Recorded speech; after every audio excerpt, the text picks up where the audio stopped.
Assalamualaikum warahmatullahi wabarakatuh. Selamat datang di podcast hari ini. Perkenalkan, saya Aliatun Naim dari mahasiswa PJJ PAI Syekh Nurjati Cirebon.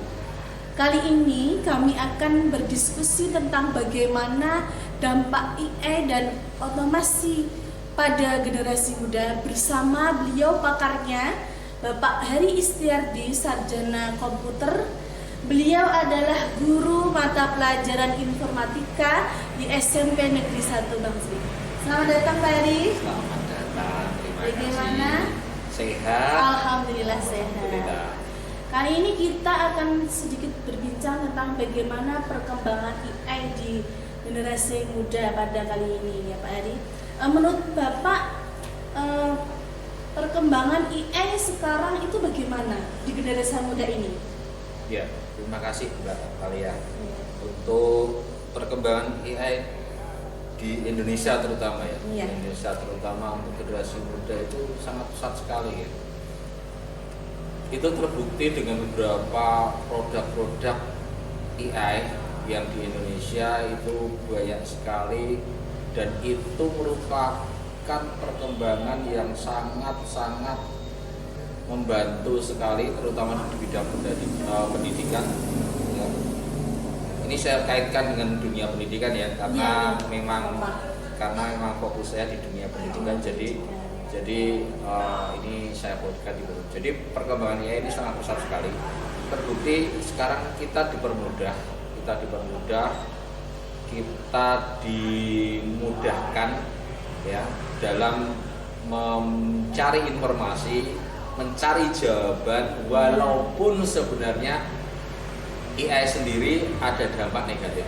Tapi semuanya itu kan pasti ada positif dan negatifnya, ada dampak positif dan ada dampak. Tapi perkembangan AI saat ini ya menurut saya sangat pesat sekali, terutama di kalangan muda itu.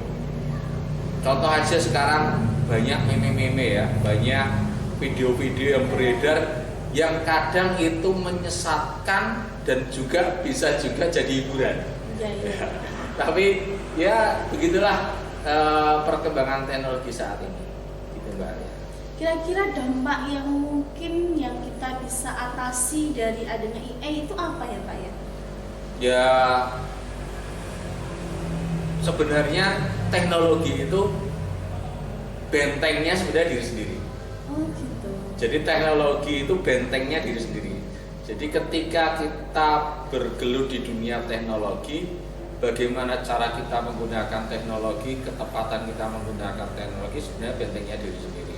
Contoh, misal orang ingin membuat informasi yang negatif atau membuat ya sesuatu yang negatif, itu kan tergantung diri kita. Kita pengen buat apa, itu ya tergantung diri kita. Jadi kita mau bergerak kemana, teknologi itu mau dibawa kemana, lah itu bentengnya diri kita. Kalau diri kita sudah pikirannya sudah negatif dulu untuk kita mau membuat sesuatu yang negatif, ya nanti hasilnya negatif. Tapi kalau kita membuat sesuatu yang positif, contoh di dunia pendidikan, kita mau bikin rencana pembelajaran. Ya, saat ini kan rencana pembelajaran mempermudah kita dalam sebagai seorang guru. AI itu mempermudah kita dalam pekerjaan kita. Karena teknologi fungsinya sebenarnya digunakan untuk mempermudah. Jadi bukan mempersulit tapi mempermudah. Itulah teknologi. Ya gitu Mbak. Kira-kira dari dampak itu apakah memang mempengaruhi mental mereka dalam dunia pendidikan khususnya ya Pak, apalagi dalam gaya hidupnya, gaya sosial mereka, itu mempengaruhi juga nggak Pak ya? Sangat mempengaruhi. Contoh kalau di dunia pendidikan, anak kadang akan semakin malas.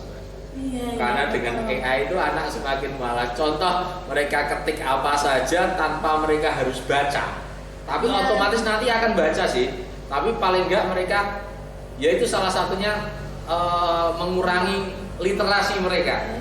Jadi mereka nggak baca secara keseluruhan, mereka hanya mengambil poin-poinnya saja, yang penting-penting saja menurut mereka, jawaban yang singkat itu yang menurut mereka.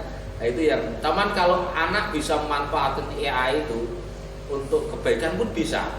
Contoh, dia mencari sesuatu jawaban soal, misal soal matematika atau soal cerita atau soal apapun. Karena semuanya itu bisa dibacakan di AI. Cuman ada yang kadang menjerumuskan juga, karena AI itu ada sifat yang buruk, ada sifat yang baik, seperti saya bilang saya tadi dari awal, positif dan negatifnya.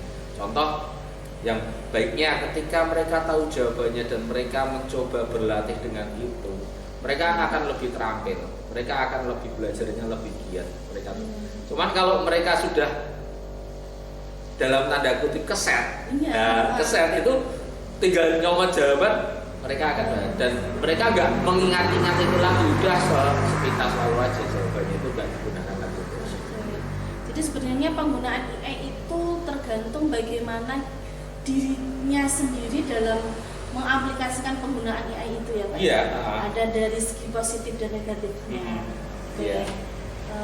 Itu mungkin terima kasih Pak Hari. Selebih mungkin ada pesan-pesan untuk teman-teman kita dalam penggunaan AI, apalagi khususnya dalam generasi muda ini ya Pak Hari ya? Ya, pesan saya untuk dalam penggunaan AI itu ya baik-baiklah menggunakan teknologi, baik-baiklah menggunakan AI, karena AI bisa digunakan secara baik dan AI bisa digunakan secara buruk. Nah, jadi AI itu bisa digunakan hal-hal kebaikan, untuk kebaikan, dan juga bisa untuk menjerumuskan kita. Ya, jadi bentengnya, kalau yang saya bilang di awal tadi, benteng dalam teknologi saat ini yaitu diri kita sendiri. Bagaimana kita membawa teknologi itu untuk kebaikan. Itu aja sih. Oke, terima kasih Pak Hari, waktunya, kerjasamanya. Cukup dari kami. Akhirul kalam, assalamualaikum warahmatullahi wabarakatuh. Waalaikumsalam warahmatullahi wabarakatuh.